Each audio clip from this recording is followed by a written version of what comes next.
Peace, blessings, and wholeness, family. It is January 26, 2026, and we are here at the plot.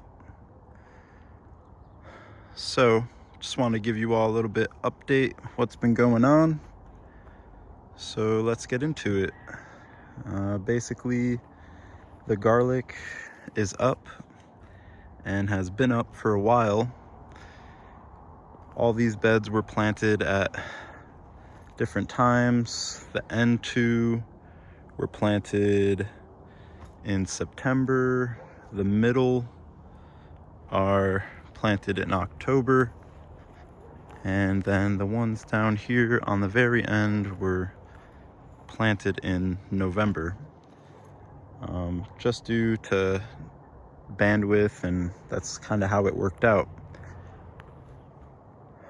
So, all the snow melted. It's been pretty moderate winter.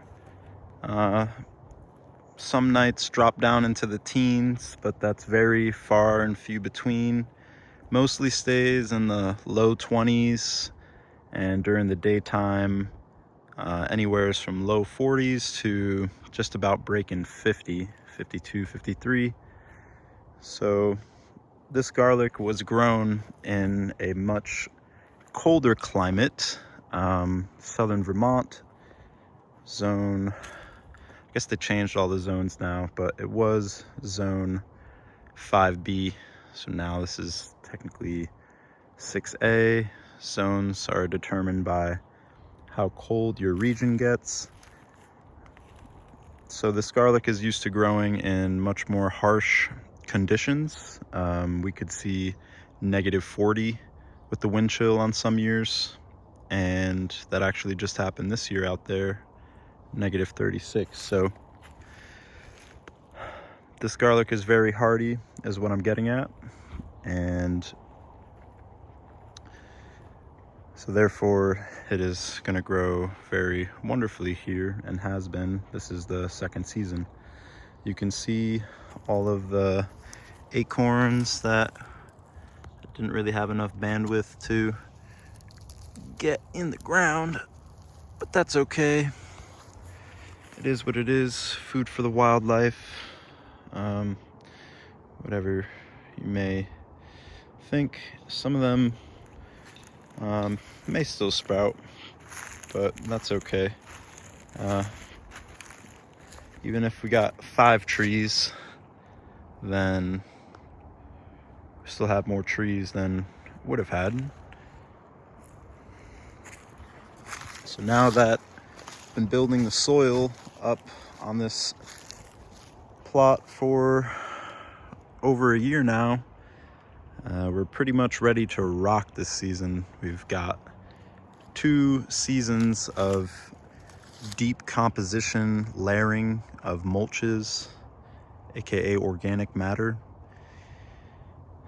So the soil is thoroughly covered, and I am excited to see if we kind of kick that mallow problem. They're mallow and the bindweed, and then there's actually a native weed in here I'm blanking on right now, but it's very floral, and it's actually a native perennial. So we'll leave those deep tap roots, pull them when needed. All these neon green fruits are actually Osage orange, and there could be up to 100 seeds or more in each one of those. So they're holding up very, very well, but the idea is that they will eventually decompose, and we can just smear the fruits on the bed and those seeds, maybe throw a little bit soil over them. Estimated looking at 200 pounds of garlic here. Started with 50 last, I started with 5 pounds in 2021, and now in 2026 we're about to be up to 200. So, and that's with moving my whole life and farm across the country. So not too shabby. So this year's main focus is actually making a viable income for myself. I've been building up this farm. I've damn near dedicated my life to this at this point. So I'd like to make a viable income for myself and my family, provide clean food to my local community. That's always been the goal and the plan. There's just been some setbacks along the way. So after the garlic comes out, I'm going to transfer this over to predominantly Swiss chard. And obviously with the permaculture learnings of everything, you want to have a diverse system even through your annual cropping. But a way that you can have diversity through your annual crops is through different varieties. So I've always had a passion to save seed from Swiss chard, locally adapted seed. Had a passion to save seed from many things, and I have successfully over the years, but now it's time to really lock in. And so looking for as many different varieties of Swiss chard as I possibly can. And the great thing about Swiss chard is that it will go all season long. And with these mild winters that we're having, obviously that could change, but the Swiss chard would go through the winter. And then you can save seed off of it next spring with some early spring greens. But the dilemma is that with this garlic being up to 200 pounds, I will have again outgrown my plot. So also thinking moving forward towards a new plot for 2027, and hopefully at that plot I can stay for at least 3 to 5 years while I continue to get my numbers up. The dilemma with selling the garlic is that the more I sell, the less I have to plant, and then the less will multiply the next year. So it's always been the goal to have a locally adapted garlic seed stock that's very hardy to distribute across all 50 states through my own website. So while that's in the process, with there being a little bit longer of a season out here, the garlic didn't used to harvest until the 3rd week of July. Now it harvests in the 3rd week of June out here. So with that being said, all the Swiss chard, and there's a few other crops in there that I'm not going to name. I'm still fine-tuning it, but just know Swiss chard will be the predominant one.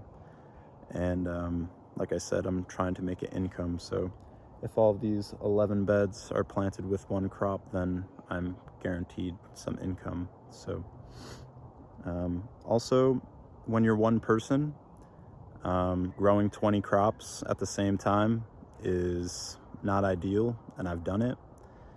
So I'm going to take the advice from the first farmer that I actually worked for.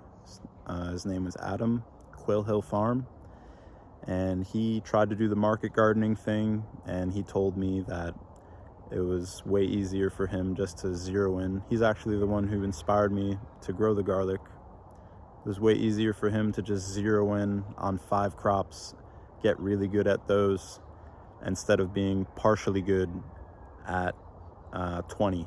So when you have a team of people, I think you could be really good at 20 different crops, but when it's just yourself, zeroing in on the crops that you like to grow, you like to eat, and you want to kind of build your future with, those are the crops that you should focus on. So that's where my head's at this year. And yeah, we are going to see a serious amount of food come out of these beds and be distributed to the local community.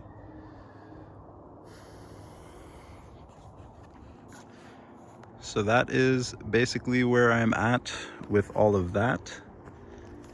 And stay tuned. So by March, the garlic is going to be 3 inches above the ground. I was looking at pictures from last season. So really, once we go past February 2nd, which is the halfway point, between the winter solstice and the spring, the vernal equinox. So days are getting longer. It's already getting warmer.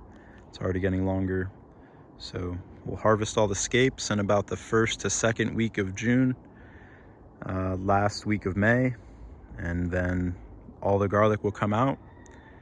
And a month before the 3rd week of June, so 2nd week of May, 3rd week of May, we'll start all of the Swiss chard. So that way, at the 5-week point, they are ready to be transplanted. They won't be root bound at all. And you pull a garlic out of the hole and then